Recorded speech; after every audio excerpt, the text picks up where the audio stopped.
បើសិនជួតស្រូវអ្នកមកចាំយកស្រូវហើយខ្ញុំដើរមិញមកឃើញមានរន្ធកដោនេះមិនឃើញ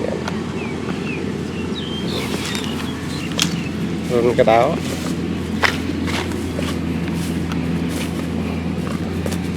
ោវិស៊ីស្រូវចឹងយើងដាក់ចាក់យកវាចេញកុំឲ្យវាស៊ីស្រូវខំស៊ីស្រូវអស់រកផ្លូវវាដល់ពេលមានផ្លូវហើយយើងដាក់តាមផ្លូវវាមកនេះផ្លូវកដោផ្លូវសឹកល្អអូខេខ្ញុំតឡើងតាកដាក់សិននេះតាកតឡើងហើយមើលដល់គ្នាតែមកយើងយកវាទៅដោតឲ្យចំផ្លូវវាដើរ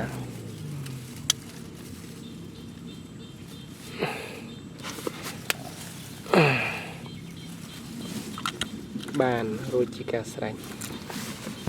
ចឹងខ្ញុំនឹងដាក់3 4 5តាក់នៅកន្លែងនេះដើម្បីយកកដោចេញកុំឲ្យកដោវាស៊ីស្រូវចិត្តជ្រក់ដីបានសួស្តីបងប្អូនតោះយើងទៅមើលតាក់កដោតោះគ្នាទាំងអស់7តាក់នៅនេះអូខេមួយបាត់ដែរ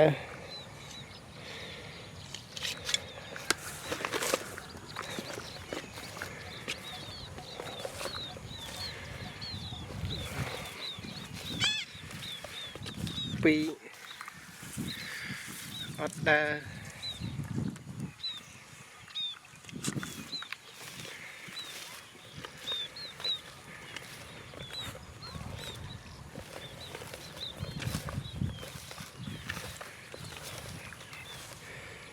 3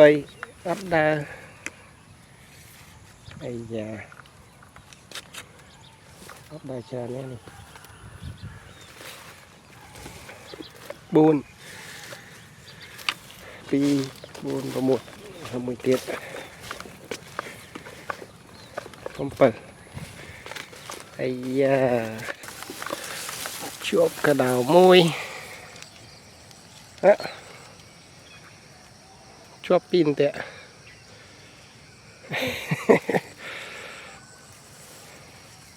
ពីរជាប់មួយជាប់ជាកេះទាំងពីរអូខេ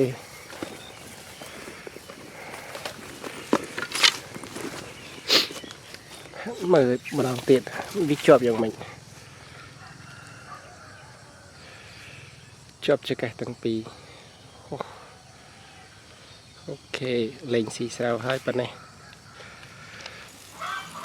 បន្ទាប់ពីយើងដាក់វាចូលចេញពីស្រែមកក៏យកវាមកអាំងមកឆ្អើរចឹងមកឆ្ងាញ់ម្យ៉ាងដែរកដោស្រែគឺវាស៊ីតែស្រូវទេមិនមែនដូចកដោនៅផ្សារទេហើយកដោ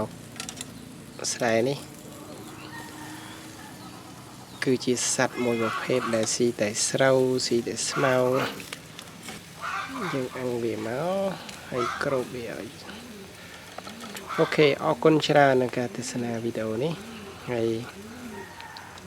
សង្ឃឹមថាអ្នកទាំងអស់គ្នាចូលចិត្តវីដេអូហើយកំសាន្តអារម្មណ៍ជាមួយនឹងវីដេអូខ្ញុំបានបន្តផ្សេងៗទៀតអរគុណច្រើន